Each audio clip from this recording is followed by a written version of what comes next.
Hello friends, તૃષાની રસોઈમાં તમારું સ્વાગત છે। આજે આપણે બોરિયા ગુંદા અને ગરમર રાખીશું જે આખું વરસ સરસ એવી ને એવી રહેશે। ગરમર અને ગુંદાને આથવા માટે મેં અહીંયા 1 કિલ્લાથી થોડાક ઉપર ગુંદા લીધેલા છે અને 1.5 કિલો ગરમર લીધેલી છે। ગરમર તમારે સરસ તાજી હોય તેવી જ લેવાની છે અને મેં ગરમરને એના જે મૂળિયા હોય તેનાથી અલગ કરી અને સારી રીતે ધોઈ લીધેલી છે। આખું વરસ સરસ ગરમર ને ગુંદા બગડે જ નહીં તે રીતે આપણે તેને આથીશું।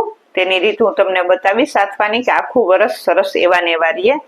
તો પેલા આપણે ગરમરને છાલ ઉતારી અને એનું કટિંગ કરી લઈએ। ગરમરને આ રીતે આપણે કટિંગ કરી અને એની છાલ બધી કાઢી લેવાની છે। તમે જોઈ શકો છો ગરમર એકદમ વ્હાઈટ સરસ છે। ગરમર સરસ હોય તેવી જ પસંદગી કરવાની, સરસ મોટી અને પાકેલી ગરમર હોય તેવી લેવાની, જેથી કરીને તે આખું વરસ ખરાબ નહીં થાય તમારી ગરમર।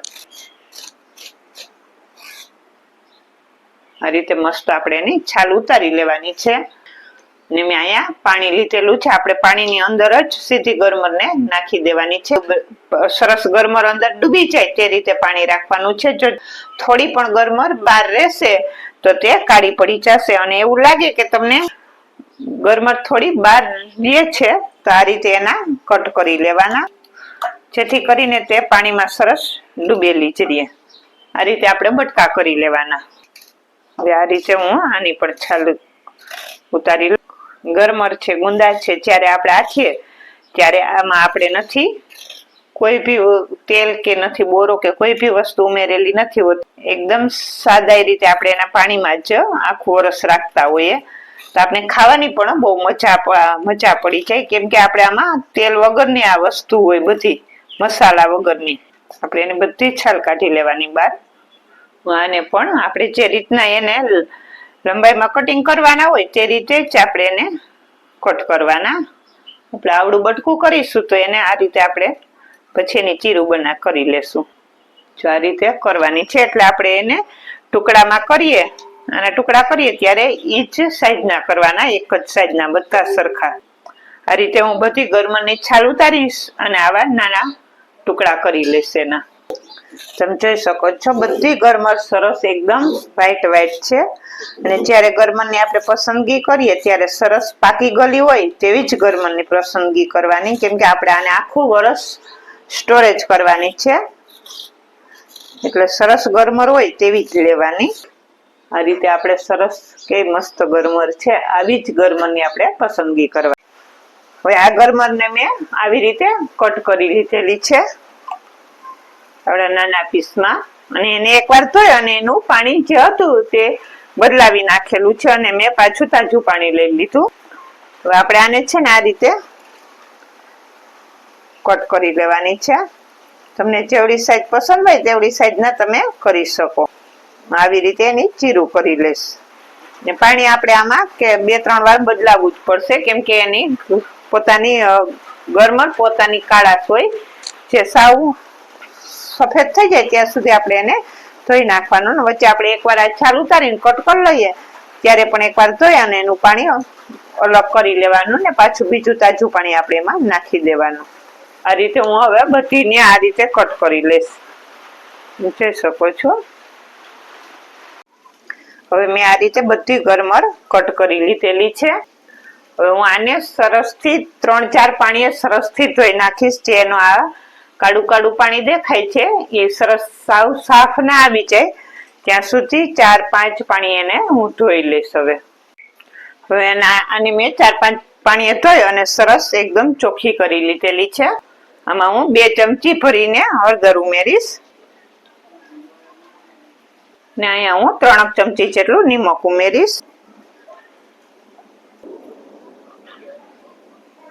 ને આપણે આને સેજ મિક્સ કરી લેવાનું છે આ રીતે।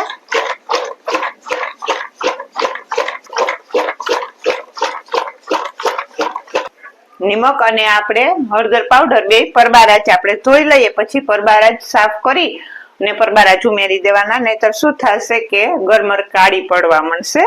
અહીંયા કાચની બરણી લીધેલી છે, એમાં ગરમર ભરી દઈશ અને આપણે ઉપરથી ખાટું પાણી પછી એમાં કેરીનું પાણી હોય છે તે ઉમેરીશું.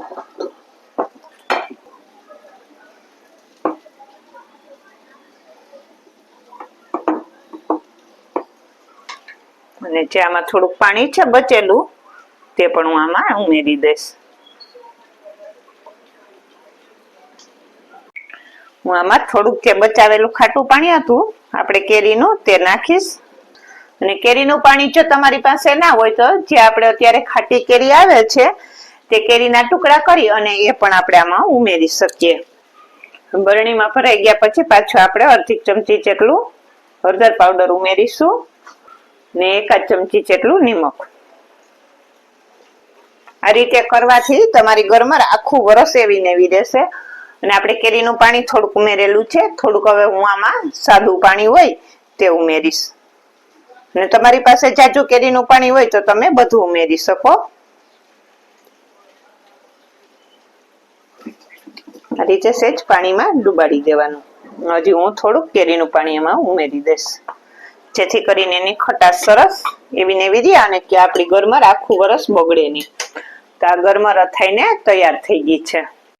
હવે બંને ગરમર મારી બધી અથાઈને તૈયાર થઈ ગઈ છે. હવે આપણે ગુંદા આથી લઈએ.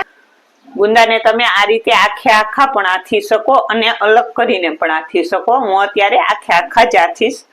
આ રીતે આપણે આ ગુંદાને આમાં બરણીમાં જ સીધા મૂકી દેવાના છે, કેમ કે મેં ધોઈને સાફ કરેલા જ હતા.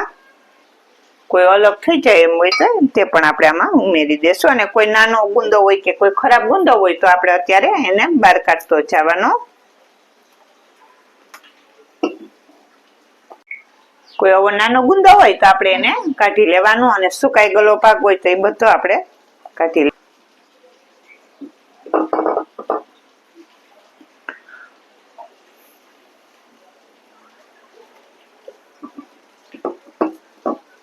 આ રીતે મેં બરણીમાં બધા ગુંદા ભરી લીધા. હવે આને પણ આપણે પેલા આમાં પણ હું પેલા હળદર ને ઉમેરીશ.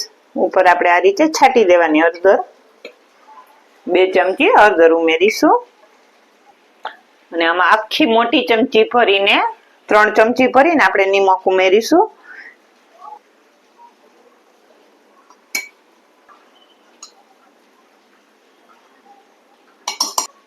અને જે આપણું કેરીનું ખાટું પાણી છે તે ઉમેરી દઈશ.